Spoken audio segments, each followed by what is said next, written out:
Hello,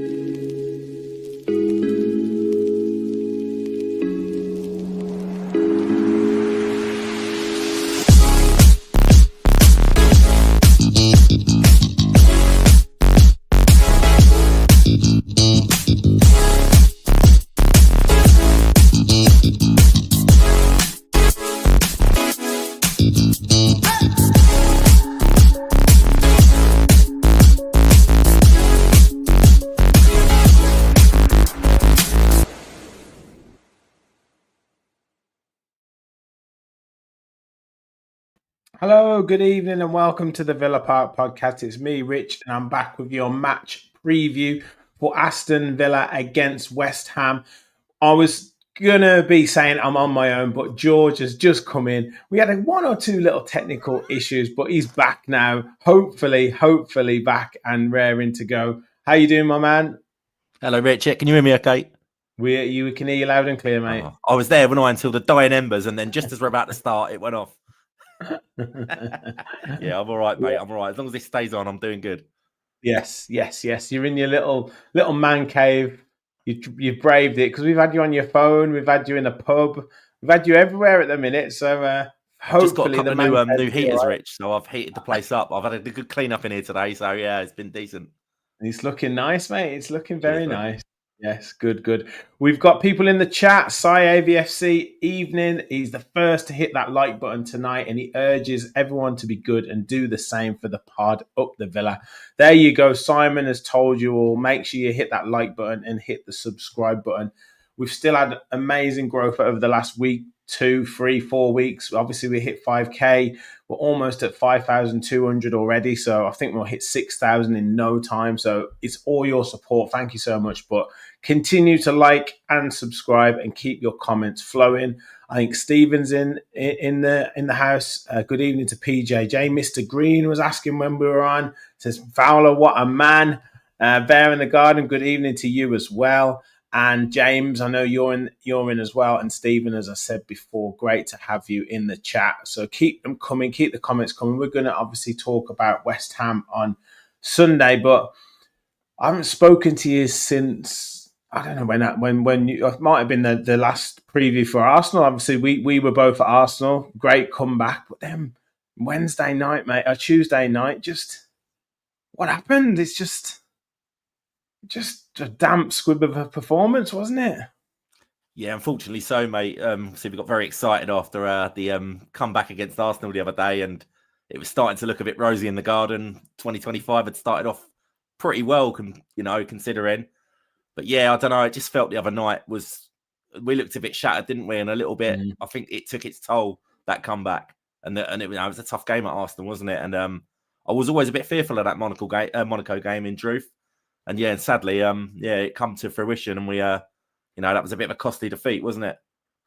It was. It could have been much more costly, to be fair, but there was some strange results, and there has been some strange results in this Champions League group phase, or whatever league phase as they're calling it, all the way through. And Villa now find themselves still in 9th position, just outside the top 8, with potentially a victory against Celtic and 5 other games that, you expect your chances that at least one of them will go Aston Villa's way, that if they do get the result, they could find themselves in the top 8. And if you'd have been offered that at the start of this league phase, you'd have certainly taken it, wouldn't you?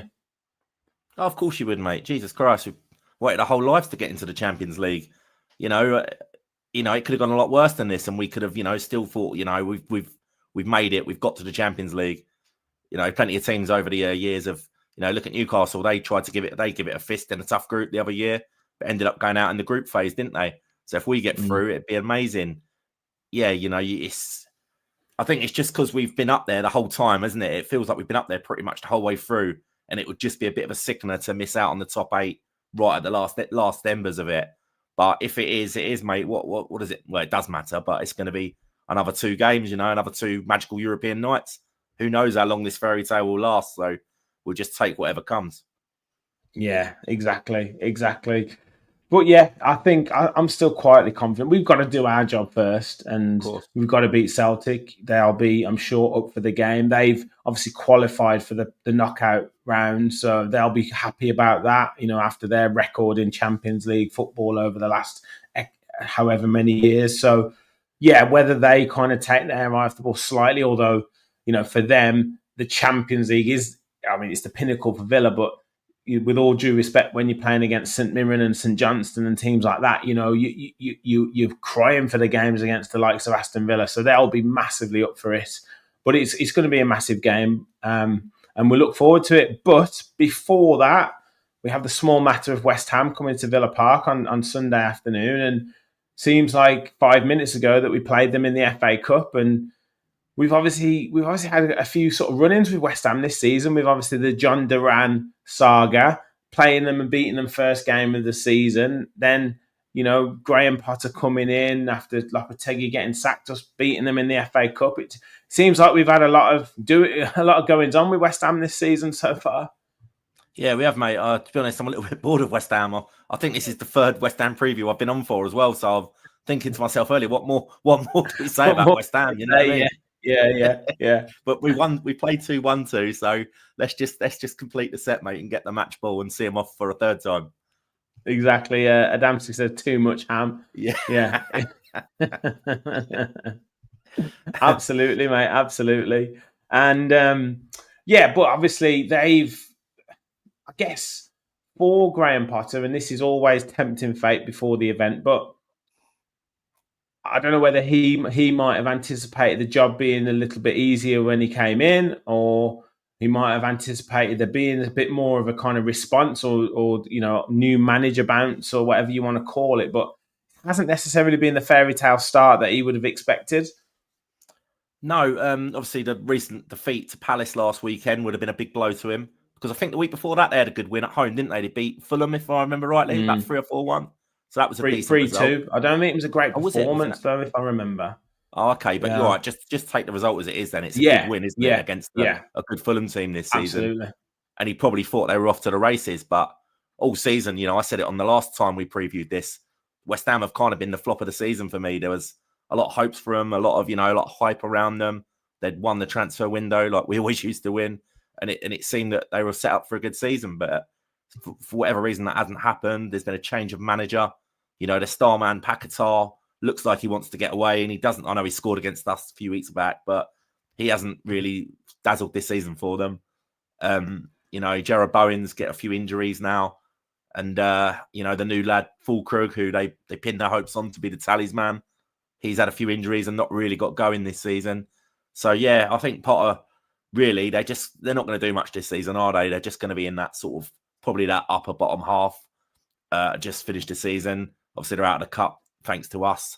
So really, Potter's looking at next season, I'm guessing, to try and shape a team that he wants and get a few signings in, and hopefully they'll do better next year.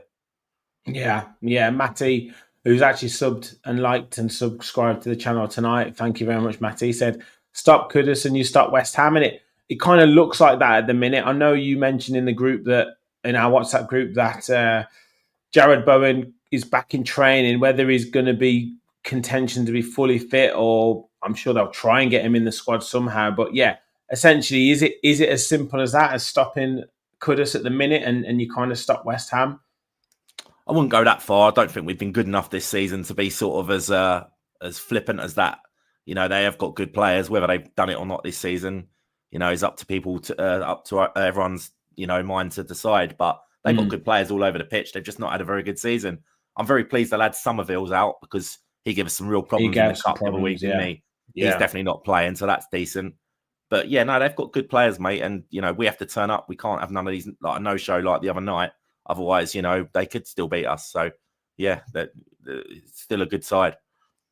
Yeah, and if you were Potter, how would you approach it? Obviously, knowing that you've not long ago faced Aston Villa, albeit in the FA Cup, but they had a good start in that game, but kind of ran out of steam. I think the players really did want to try and impress him and really pressed Villa from the start, but kind of ran out of steam. And would you approach it in a similar fashion, or would you kind of be a little bit more cagey?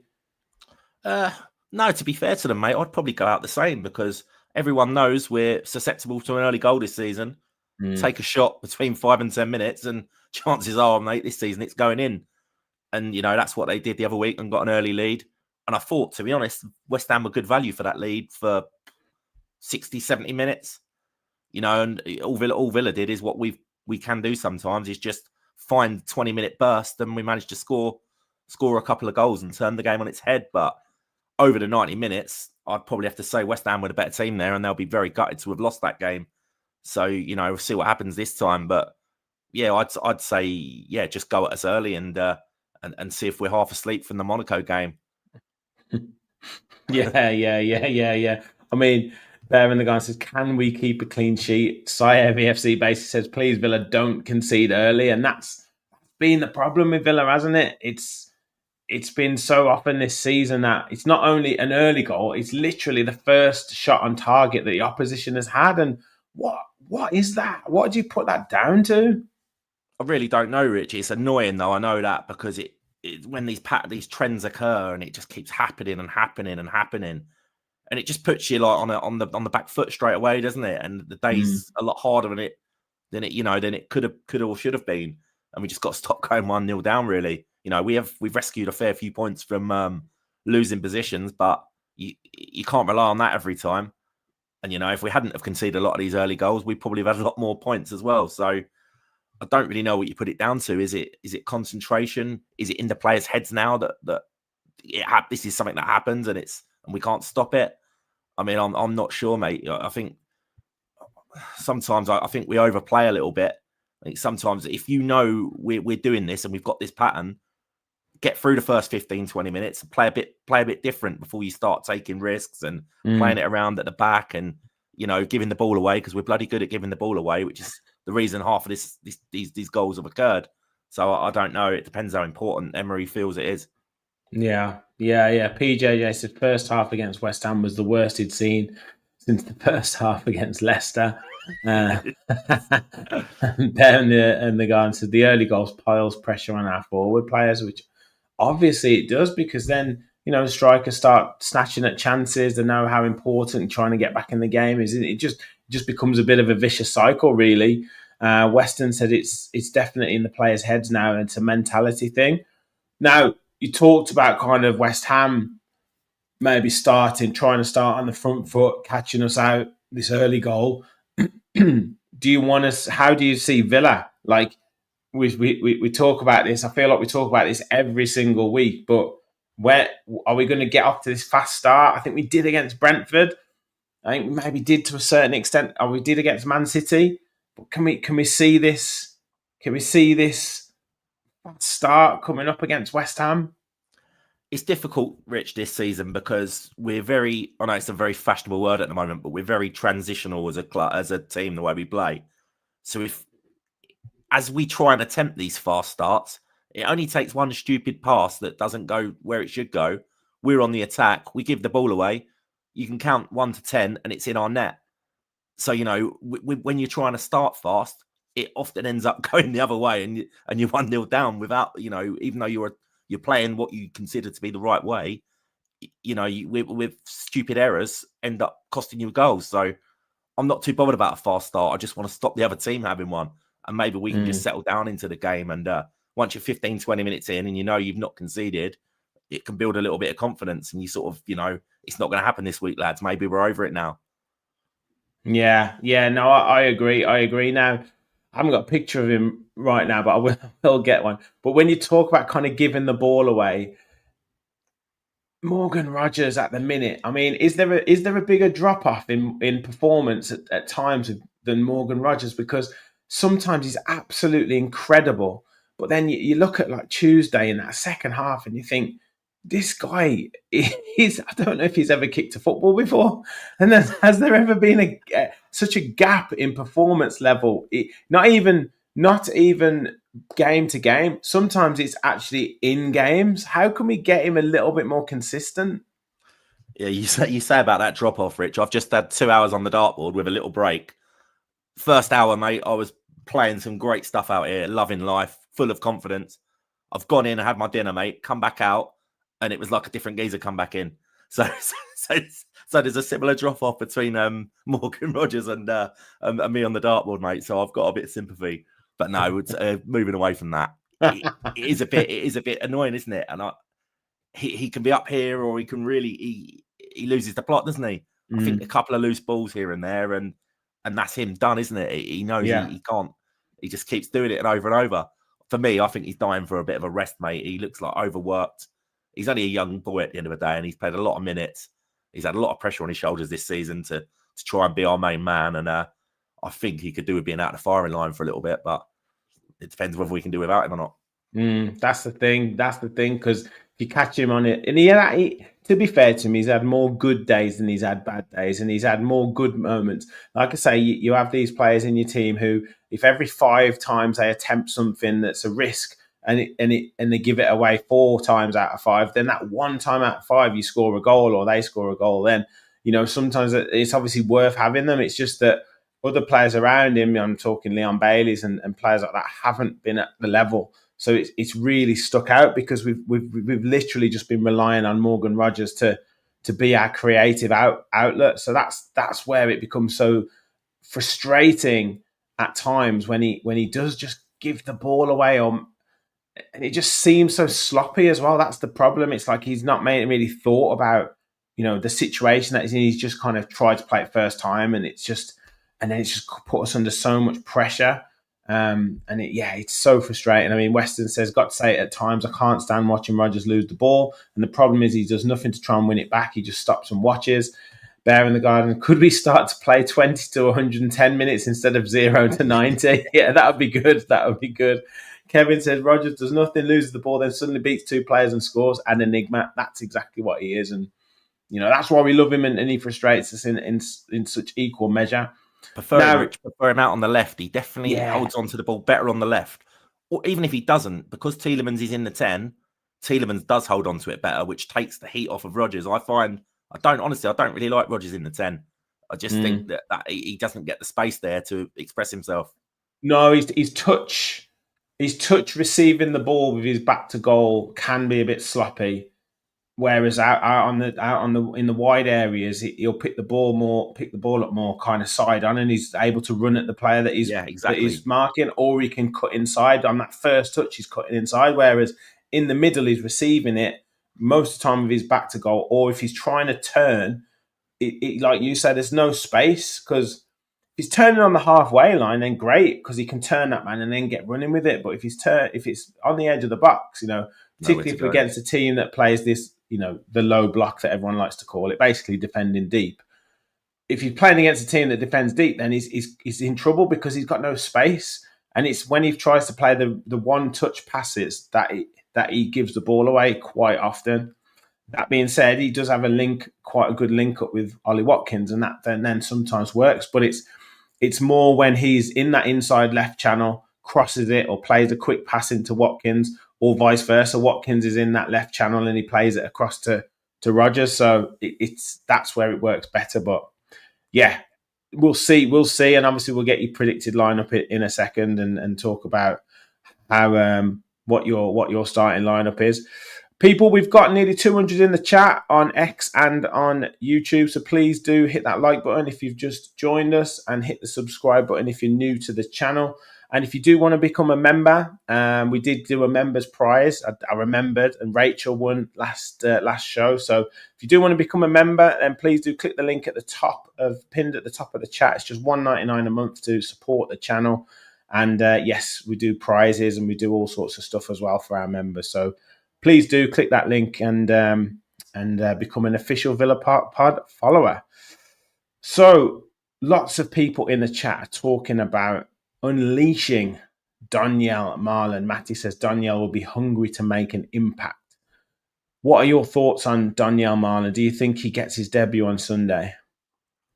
Yeah, I've got a feeling he might, Rich. I'm not sure what his fitness is like. I know he's been on the bench a lot for Dortmund from what I'm hearing, but he still managed to score a few goals. Yeah, it seems like the right time to try and get him involved, doesn't it? Because it's not really happening for Bailey so far, is it? He started he's done all right, hasn't he? But he didn't put it this way, he's not the Leon Bailey of last season. Nah. And I think that's kind of what we need at the moment, isn't it? And if this Yes. lad can, get himself going, get a bit of confidence, because I hear he's a bit of a confidence player as well, and it hasn't gone so well for him recently, but he's got the stock, for what he's done the last few years. I'd be tempted to give him a go, mate, and freshen it up for sure. Yeah, Unknown yeah, quantity to West Ham's defence as well, because they know what we're doing this season. yeah, exactly. And it seems like the perfect game. You're not away from home against an Arsenal where you're probably not going to get the ball much. You're at home, in front of the cameras, whatever you want to say. Good atmosphere for him to be a part of. He's probably going to get quite a bit of the ball. He can't play against Celtic, so it gives him an opportunity to get in, and I'm sure he'll be chomping at the bit to impress. And then, yeah, if Matty says Bailey needs dropping, if you do drop it, Leon Bailey, and Kevin said it's fell off the cliff, his form, then obviously bringing him on, I'm sure will give him that kind of boost to get his form back, or to kind of show that he doesn't need to be dropped. Or sometimes Bailey, we saw last season, to build his confidence up, sometimes he was better coming on with half an hour to go when that fullback was a bit more tired, and he could maybe run at him and cause some damage. Whereas sometimes when you start him, if he doesn't get a good touch of the ball, or if he doesn't get involved in the game for the first sort of 10 minutes or so, the game sort of just passes him by, and he's giving it away. He's not beating his man. So it could be better for all parties if Marlon starts and then Bailey comes on with sort of half hour to go. Yeah, definitely. I mean, it worked last year, didn't it? We finally saw the Bailey that was promised. I don't know, was it because we'd signed Diaby and he knew Diaby was ahead of him when they both played at Leverkusen, and it lit a fire under Bailey, and he ended up really turning it on. 10 goals, loads of assists. He was really, really productive last year, and really helped us in our quest to get to the top four, which we achieved. So maybe having this, having someone come in to put pressure on his position again could get him going again. And, if Marlon ends up on the bench, but Bailey's doing the business, I'm not really that bothered, mate, as long as one of them's going to do it for us. Yeah, exactly. Yeah, it doesn't really matter, does it? No. As long as someone does. And Kevin agrees with me. Yes, Rich, bring Bailey off the bench. Sai said he thought that the goalie of the week would have kicked Leon off, but it hasn't really. Stephen said it's a perfect game to get Daniel going. And Sai said he's scared to sprint, i.e. Leon Bailey. And it does feel that way. It just feel that he's not quite giving it 100%, and that really does tell when you're not able to do that. Other player who's potentially back on Sunday is John McGinn. Now, I felt that we kind of missed his drive and missed him on Tuesday night in particular, potentially as well against Arsenal, even though it was a great comeback, in terms of rolling the midfield, getting involved, getting some big tackles in, driving with the ball. I think we've missed John McGinn a little bit, but do you see him coming straight back in? Obviously, he's our captain. Is he a player who, as soon as he's back fit, he's straight back in the team? I'm not sure about that, mate. I've got a feeling I don't think he will. I'm not sure he'll play this game. I know he's going to be very keen to play Celtic, being his boyhood club, and I know he had a chance to go there. Not that Emery's going to care about any of that, but I've just got a feeling. Yeah, I've just got a feeling this might come a bit. How long? What's he been out? About a month, hasn't he? Yeah, I'm trying to think of the last game that he played. He came off, didn't he? In a game, he started it and it came off after like 10 minutes. Yeah, well, I'd suggest someone in the chat will be able to tell us. Yeah, I don't know, but I've got a feeling now. I don't reckon he'll upset it too much. I could see him being on the bench for this and maybe coming in for the Celtic game. I'm not sure. Yeah. Oh, Unai Emery. There we are. He's in the chat. Says the 4th of January. Yeah, nearly a month then. Cheers, Unai. There we go. He obviously watches and he knows. And also, Sai says, does Garcia make the bench? I think he probably does. I think Emery said some good things about him as well. The new right back. Yeah, I don't know about that. I listened to what Unai said, and he kind of saying he's one for the future and he's not one to rush. Does that mean he's going to sort of, because he's had Nedeljkovic there all season, hasn't he? And he's played a little bit, but not a lot. He's told us, basically said Nedeljkovic needs to go. No, I heard that. He doesn't mess around, does he, Emery? He's quite ruthless like that. Yeah. He doesn't give them a lot. He says they've got a lot of time, but he doesn't really mean that, does he? No. So if you're no good, then you're off. But I don't know. I don't know, mate. I don't know enough about the kid to say, but No, me. He just said that he'd watched him over the last year or so, and whether it was the opportunity was too good to waste to sign him, and they've done it now, or whether they have actually identified that they do need that right back, whether it's cover, a deputy for Matty Cash or someone to push him. But it doesn't look like Nedeljkovic is ready to do that yet. Clearly by his words. He said he's had minutes, he said he's had chances, but he said he needs to go off and get more experience. So that's essentially what he's going to do. But I don't know whether Garcia will be ready or thrown in at the deep end. What you imagine is to happen is exactly what happened to Moreno, where we'll sign this kid, we'll put him on the bench. Cash will get injured after 10 minutes, and he'll have to come on and have a real baptism of fire. That's what'll happen. That's what'll happen, because that's exactly what happened with Moreno in the Leeds game. Remember? Yeah, that's right. That didn't do him too bad, did it, for the back end of that season? No, exactly. Sometimes it does, and obviously we saw Lamar Bohard, come on last week after being frozen out, and suddenly Onana's got an injury. There's no more midfielders, and he's had to come on, and he's done all right. And then all of a sudden now Emery wants to keep him. So yeah, it's funny how it goes, and he takes like sudden turn of events, and everything can change, can't it? Exactly. So let's get your predicted lineup on the screen, and everyone else in the chat, please let us have your predicted lineups. We've obviously got a little bit of choice. Bench didn't look great on Tuesday night, but we've got Marlon back in, we've got McGinn back in. So there's one or two, and Garcia who potentially could be on the bench. We've got one or two more players that we can choose from now. Obviously, Onana's still injured, Pau Torres and Barkley are still injured. But talk us through your predicted lineup then, George. Yeah, well, I hate to say this, but I did do this very quickly just before we started, and the horror just come through me about 2 minutes ago, remembering that I've not put Tielemans in the team. Yes. But at the same time, I'm talking about Rodgers playing a lot of minutes this season and looking a bit jaded. Tielemans has played even more minutes than Rodgers, and he never gets a rest, does he? No. And, when Dia played a good game in Monaco, I saw a lot of stuff on Twitter. It was very mixed, actually. About 50% were saying he was the man of the match. And then you had another 50% saying he was rubbish, and he kept giving the ball away. But as you're a number 10, he tries things, doesn't he? Yeah. When it comes off, it looks good. But if it doesn't, you've lost the ball. But I thought he was bright myself. And if this is sink or swim for him now, because this was another one Emery said, didn't he? He's free to leave, but he was very good. So I think he was kind of also saying to Buendia, if you fancy your chances of getting in, you're welcome to stay. But the chance, you've got the opportunity to leave. So I've got a feeling he might play again here, because he's not had a lot of minutes, so he's fresh, isn't he? His confidence is probably a bit more now after that performance in Monaco. I'm not sure. I think he might get a go. But looking at what else I did, you just mentioned it, Rich. The boy Bogard, he was kind of Onana, wasn't he? In fact, I thought he played really well, and I just think that rather than I was going to say no. I just think they had a good relationship on the pitch between him and Kamara against Arsenal, and I think he might sort of fancy giving that another go.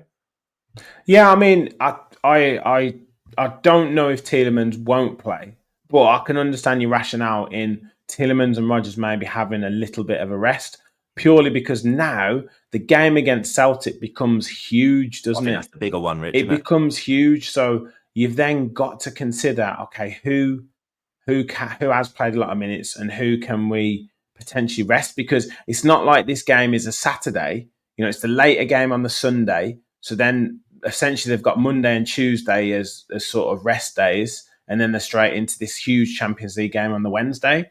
So, yeah, I can see some changes being made because of the gravity of that game on Wednesday, and you don't want anything to happen. And potentially, so many of the players look so jaded on Tuesday after playing, Everton the week before, Arsenal, such a big comeback in that game, then going to play Monaco on the Tuesday.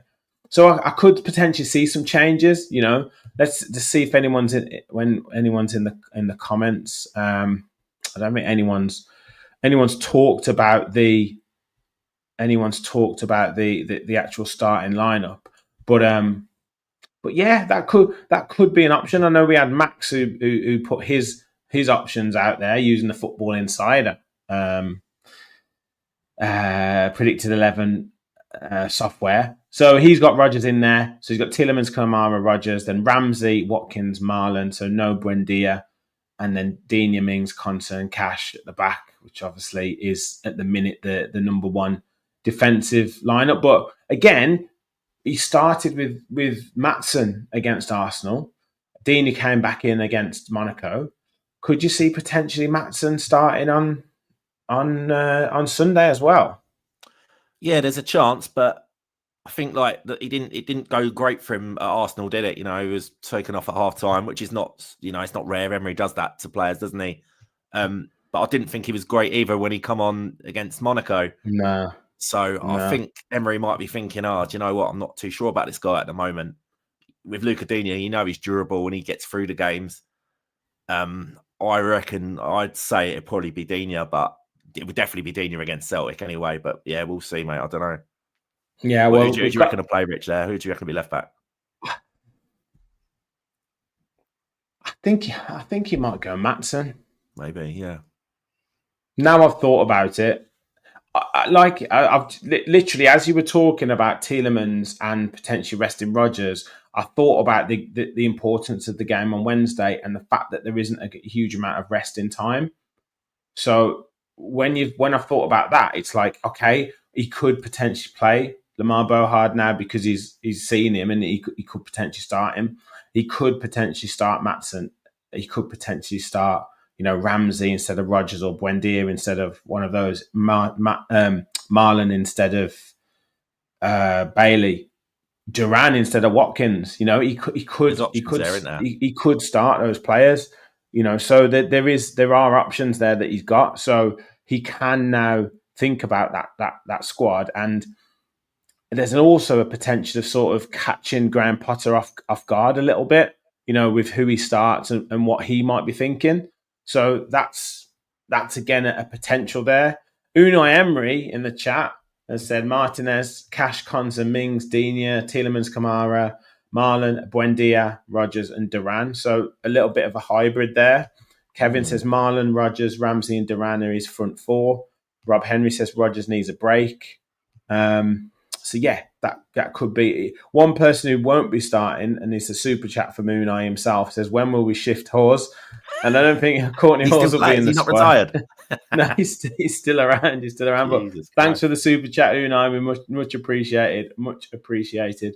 So yeah, he's certainly got options there to pick from. And I guess one thing that is important to add is that we've got some options off the bench this time.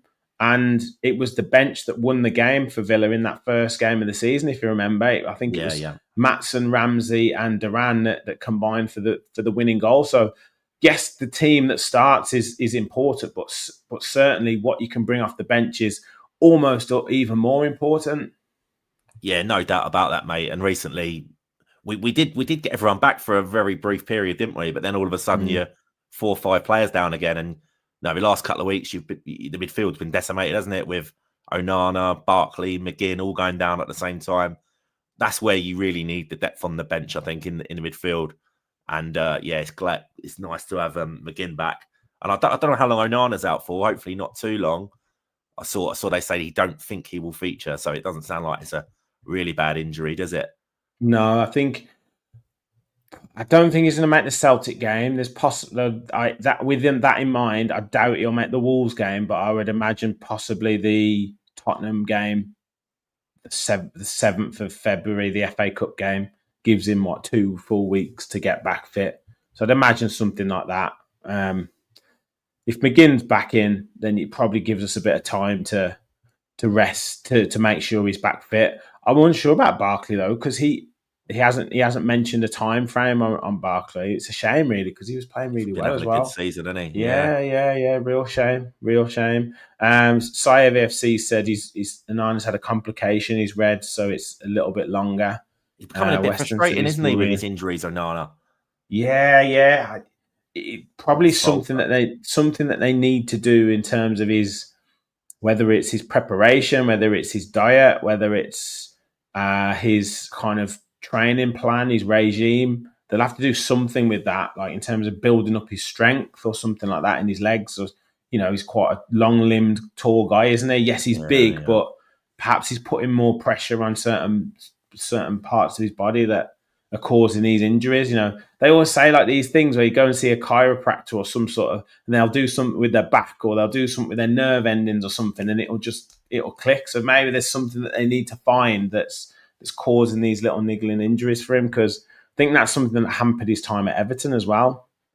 So Yeah, exactly. For the yeah. money we've spent, we really need him to sort of come to the fore, don't we? And like he did at the start of the season, and kind of be one of the main men, because the big money we've spent this season is not really delivering, is it? Maatsen sitting on the bench. I know, like obviously the Maatsen deal was 37 million, and that was all a bit of a facade with PSR, so he's probably not worth that. But you think that's the price we paid, plus 50 million for Onana, and neither of them are really not really they're not taking the ball by the horns, are they? No. I mean, to be honest, it's full credit to Luca Dean Yeah. for keeping him out of the team, which is exactly what you want. Yeah.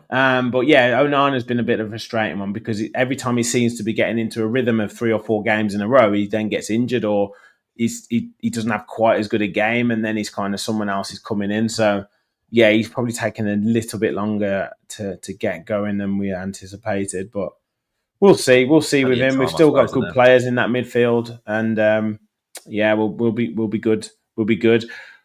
One person who isn't going to be on the touchline though is Unai Emery. He's picked up his 3rd yellow card across the season, so he's going to be actually having to watch from the stands. How much of an impact do you think that would have on the players? I don't know. I mean, for one, it was a load of bollocks, really, wasn't it? All he did was try and kick the ball back onto the pitch when it's gone out. I mean, what the hell was the yellow I card for? know. But it's an absolute disgrace. I'm sure Unai will be up in the stands with his phone having a go at the assistant. But yeah, you can't really underestimate a manager on the touchline and the inspiration that gives, or putting the fear of God into the player. He's not had a suspension as far as I can remember so far. So it could, I'm not sure. We'll have to wait and see for that one. But yeah, as I say, I think it's an absolute farce, really. Yeah. Do you think that it might actually let the players relax a little bit? Because I remember saying like a few weeks ago, they're almost kind of passing by numbers sometimes with Unai Emery on the sideline, telling them exactly what to do. And then it was almost like on Saturday when they went 2-0 down against Arsenal, they just thought, oh, sod this, let's just go for it. And they almost played a little bit with the shackles off. It could have the opposite effect in terms of the players just play free and with their shackles off. Not they haven't got the manager breathing down their neck, telling them where they should be or where they shouldn't be. And maybe if they get a big win, it could be Unai sitting in the stands forever then. Yeah. God, do you remember back in the day when John Gregory used to do that? He used to, every week he was up in the stands, Yeah. wasn't he? And we Yeah. was like smashing it. So it worked for him. Maybe it can work for Unai.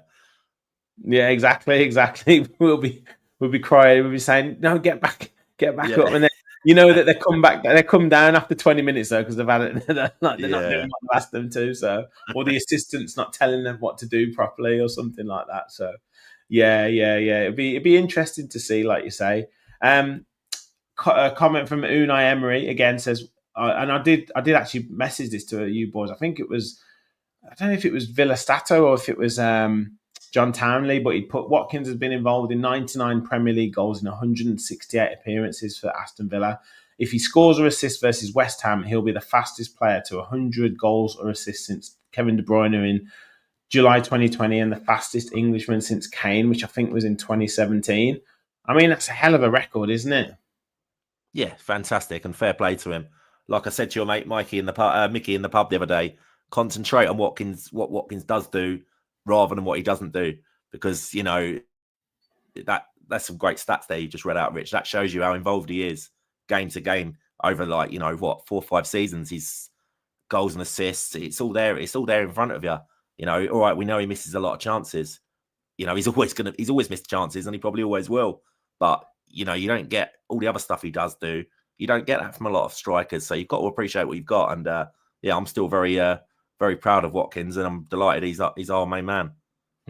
Exactly. And I know we get frustrated. I know we have our arguments in the group chat and all that, but at the end of the day, I think most Premier League clubs would have Ollie Watkins, not just as a striker in their team, but as their number one striker. And I agree with that you, mate. tells you everything, doesn't it? Yeah, exactly. You know, there's always going to be strikers that score more goals than him and look a bit more clinical. But what about the rest of the team? You know, we've had strikers over the years.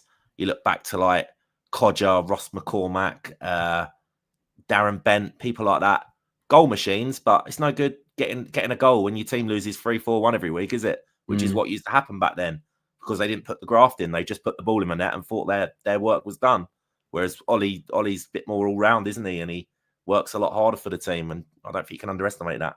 No, I mean, that's one thing I've mentioned a couple of times that I think probably doesn't work in his favour, ironically. He's good at everything, but he's not outstanding at anything. Yeah. And that's the problem with him. Like, John Duran is outstanding at those moments of brilliance, you know, shooting from 30 yards and putting in the top corner, overhead kicks, you know, kind of just moments of, you know, that you think of that moment against Man City last season where he just swiveled on it and smashed it against the bar. Ollie Watkins isn't going to do that, but what he does do is he's just consistent and he's good at everything. Like he's got a pretty good touch. He's quite fast. He can run in behind. He runs the channels. He can head the ball. He can hit it with his left foot, right foot. But he's not outstanding at any of those things. He's just a good all round striker or forward, essentially, isn't he? Yeah, of course he is. You know, and no one's saying it. For some reason, whenever you start defending Ollie Watkins, it feels like, oh, well, you don't rate Duran. You know, Duran's a young lad, and there's the chances are Duran could be a much better striker than Watkins by the time their two careers are done. But, you know, he's got a long way to go yet. He's still learning the game. You know, he's got great natural ability, isn't he? As you say, instinctive, just hits it, and he just doesn't think really, does he? He just goes for it, and you know, it comes off a lot of the time. But you know, he's still young, and at the minute, you kind of, Watkins is still the one that Unai really relies on. I mean, you can see that. Fair play, he got in front of Watkins for a few weeks, but the second that red card come out, Watkins was straight away back in that team, and you know Unai really wants to play him over Duran, don't you? If it's only going to be the one. Yeah, definitely. Let's take a look at our record against West Ham over the course of the Premier League season before we get score predictions in. And yes, like you say, we played them twice already this season, once in the FA Cup. So it feels like we're constantly playing West Ham at the minute, but we've had 51 meetings in the Premier League. Villa have won 15 in total, 10 at home. And to be fair to West Ham, they've won 6 times away from home and there's been 22 draws. Lately, there hasn't been too many draws, though. We obviously beat them 2-1 in the first game of this season. We drew 1-1 at the London Stadium last season. I think that was Zaniolo that scored, wasn't it? Was it Zaniolo? I'm sure of it. Beat them 4-1. Yeah, it was. Great game, 4-1. Another 1-1 draw, and then we lost 1-0 to them earlier on in Gerrard, just before Gerrard was sacked. They were so lucky that day, mate. Yeah, there's the deflected goal, wasn't it, if I remember? Nightmare. Yeah. In looking at our form and their form, they've won 2 out of the last 5, but have lost 3, so 6 points from their last 5 games. Villa with 8 points from the last 5 games, 2 wins, 2 draws, and 1 defeat. Obviously, the comeback against Arsenal, pretty much the standout result there. And we're currently sitting in 8th position. Obviously, we know how tight it is in the league. West Ham are 14th, kind of top of that bottom pile of teams. We've won 10, they've won 7, they've drawn 5, Villa have drawn 6. West Ham have lost 10 games this season, Villa have lost 6. And in terms of goals scored, they're 1.2 goals per game, Villa, and they're conceding almost 2. Villa about the same, averaging 1.5 a game in terms of goals scored and goals conceded. And chances created, Villa obviously exceeding West Ham, and West Ham at the minute suffering without many strikers or many forward players. So a bit of a tough one for them at the minute. Watkins with his 10 Premier League goals again this season. So hopefully backing him to score this week. And John Duran with 7, Rodgers on 6. So the goal's certainly there for Villa. Obviously, we're just relying mainly on those 3 players. So that's one of the concerning factors. But yeah, when you look at those stats and when you look at where they are in the table, and we've got them at home on Sunday, you've got to be fairly confident that we can pick up the result. Yeah, definitely a winnable game, Rich. No doubt about that. yeah,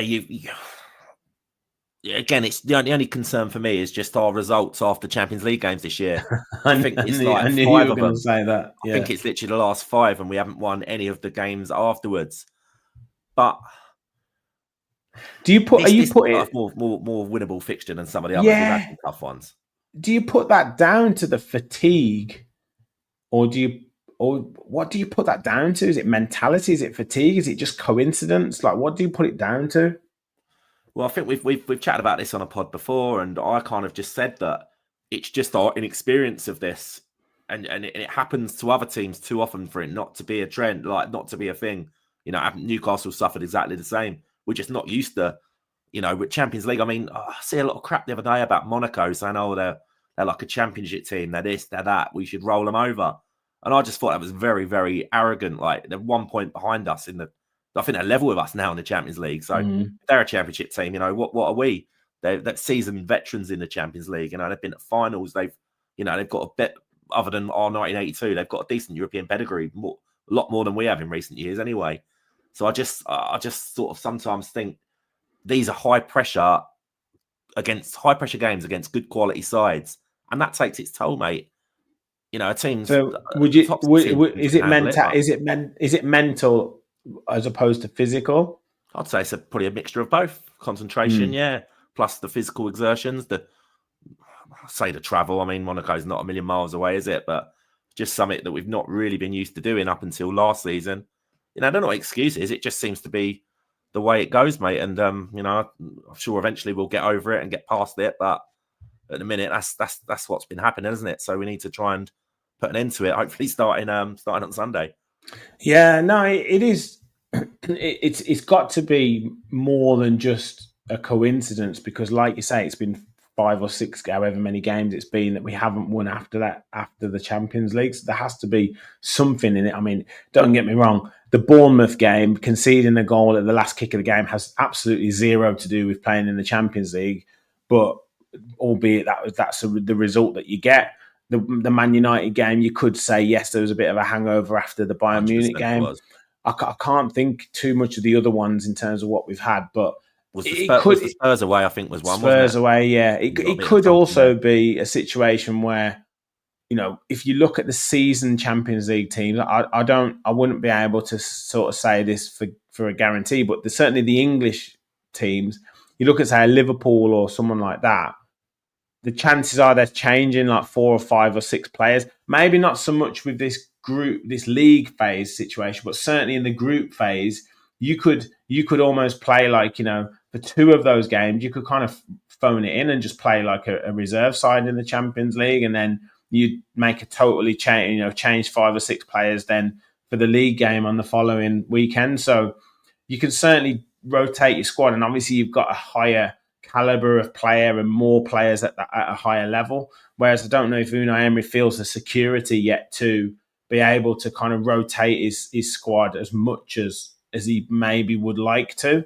But then again, I don't know what Unai Emery was like with Villarreal and Sevilla. He seems like a manager who likes to keep the same sort of core 14, 15 players and just kind of utilize them. So yeah, maybe it is a mentality thing. Maybe it's a rhythm thing. I don't know, but certainly hope to put it right on Sunday and just kind of put that sort of, just put that to bed.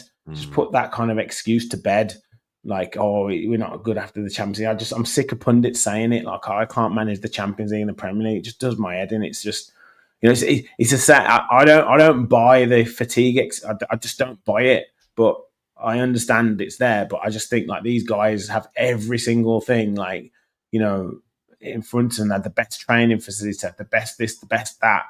They're playing 38 games a season. 30, 40 years ago, used to play 40 odd games a season on terrible pitches with squads of 11 players, 12 players. Like, yes, I understand the pace of the game and all that, but there's positives and negatives with the situations that players have now and what players had 20, 30 years ago. We're just young in our European journey, mate. I mean, look at Man City, even the money they were throwing at it in the early days, and they struggled, didn't they, for a good few years to even make an impact. Yeah, eventually they got their hands on one, but it took them a long old time, mate. And the first couple of years they were getting beaten by everyone. So I think, I just think we've just got to be a bit patient, mate. And if we're going to keep getting into Europe, slowly but surely, we'll get the hang of it and get the hang of what comes before and after it. Yeah, well, Man City might not even qualify, so No, exactly. we'll see. We'll see. AVFC says, can't wait until we actually play well in the games. Only City was a proper 90-minute performance, so hopefully we can get that done on Sunday. Guys, please hit the like button, hit the subscribe button. We've got well over 200 in the chat, which is amazing stuff on a Friday night. Think of all the things you could be doing on a Friday night, but you're here with us on our match preview. So thank you so much. Hit the like button, hit the subscribe button, and keep your comments flowing in. We want your score predictions now as we finish up the show. So get your score predictions in. What are your thoughts for Sunday's game? Can Villa get the win? I want your scores and scorers. Rob says next 2 games are must win. And TK says we need to get in again. PJJ said George is right. Character only comes from going through it and processing the failure. Mental fatigue is part of it, but it's just the fire that strengthens the steel. There you go. What a comment that is. Brilliant. Sai AVFC says I'll go 3-1. So he's being confident. George, are you going to be confident or are you going to be a little bit more pessimistic? No, I think we can win it. I think we will win it. But like this season, there's only been 2 games this season we've won by more than a goal. I think we beat Brentford and Southampton. Brentford 3-1, and Wolves. Wolves what's the Wolves one? I can't remember that. Was 3-1. that the same? Yeah, so there you go. So I'm going to go for a common one this year, a 2-1 Villa win. We seem to have won a lot of games 2-1. And we've already beat West Ham 2-1 at their place. So I'm going to go for a repeat result. And I'm going to go Watkins and Duran off the bench to win it. Love it. Love it. Have Watkins and Duran scored in the same game this season? That's a good question, Rich. I'm not sure. Someone in the chat will tell us. Yeah. James Wood said, clean sheet, please. TK says 2-0, Watkins and Marlon. Marlon on his debut. That would be great. That would be good, wouldn't it? Yeah, it'd be brilliant. Matty says 4-1 Villa. Kevin says 2-1 against West Ham, 3-1 against Celtic, wins for Villa. Saev AFC has said 3-1, but he says Duran off the bench and a centre-back to score. That'll be something. Actually, before I go into the other score lines, can we actually get a little bit better at set pieces? Because the set piece on Tuesday were a disgrace, weren't they? Yeah. I don't know what was going on there. Literally, all season we've been doing all these short, fancy ones. And this time they start banging it in the box. And the keeper just kept taking them out of the air, didn't he? And we didn't learn. We just kept doing the same thing over and over again. That was really, really annoying. I said exactly the same on Match Reaction, I think it was, with Ryan. I said, we do all these intricate corner routines, passing it short, passing it across the box against teams that you should be getting it in the box against. But then a team that we probably should have been doing some intricate corner routines, we just kept pumping it in the box. I was like, what are we doing here? What's Austin McPhee doing? Yeah, he wasn't running on the pitch taking all the credit this time, was he? hiding when they couldn't. I mean, with corners and set pieces, it's all about the delivery. So you can have all the set piece coaches you want. If the delivery is terrible, then you're not going to do anything. So yeah. And Paul is in the chat. He's always the confident. He's gone for it there. Go on, Paul. One of these times, Paul, it is going to come off for you. He says Watkins 4 and Marlon 2. Rob says 3-1, including a debut goal for Marlon. Adamski says 2-1 is his go-to prediction. It seems to be the go-to score for Villa this season. Steven says 3-1 Villa, Rodgers, Marlon and Duran. PJJ says 2-1, Duran scores and bursts their bubble. Yes. Mr. Green says 2-0, Duran brace if he starts. And any more? More about Austin McPhee. I'm going to go with a 3-1 win. I don't think we'll keep a clean sheet, but I think we'll win 3-1. And let's say Marlon, Watkins, and I'll say Ramsey. For a goal. Need more goals from our other players, don't we? 100%. But I'll tell you what, you're fancying us at home this year. I mean, we've played good. We've only lost 1 in the league at home, which we did very well in that game. You know, it was a bit unfortunate to lose. Unbeaten home in the Champions League. played a game in the FA Cup at home, won that as well. So it's not the fortress it was during the run last year, but we're getting back to, fancying our chances at home, aren't we? Absolutely. Yeah, we've only lost to Crystal Palace in the Carabao and Arsenal in the league. So that Palace yeah, game, we've got a pretty decent record again away from home. It was just at home. It was just the away form that was kind of clouding that, because it would like win one or win two at home in a row, and then you'd lose away from home and kind of ruin all the good work. Whereas we have managed to pick up a couple of results away from home of late. So if we can get this win tomorrow, it gives us, a pretty decent form now. I think that would be 3 wins and 2 draws from that last 5 games. So gives a good platform to build from. So yeah, and you think we're going into Wolves and Ipswich after West Ham? Wolves and Ipswich after West Ham. That's a decent run, a chance to get some points on the board, isn't it? For sure. 100%. George, thank you so much for joining me tonight. Thank you everyone for watching. Hopefully it is a positive result for Villa on Sunday. Make sure you make a lot of noise if you're going to the game and get behind the boys. Make sure you hit that like button, hit the subscribe button. I'll be back with instant reaction on Sunday, full reaction with the boys, hopefully, talking tactics, transfer roundups, you name it, we'll be back. So make sure you stick with the channel. Thank you all for watching, and as always, remember, we all follow the Villa.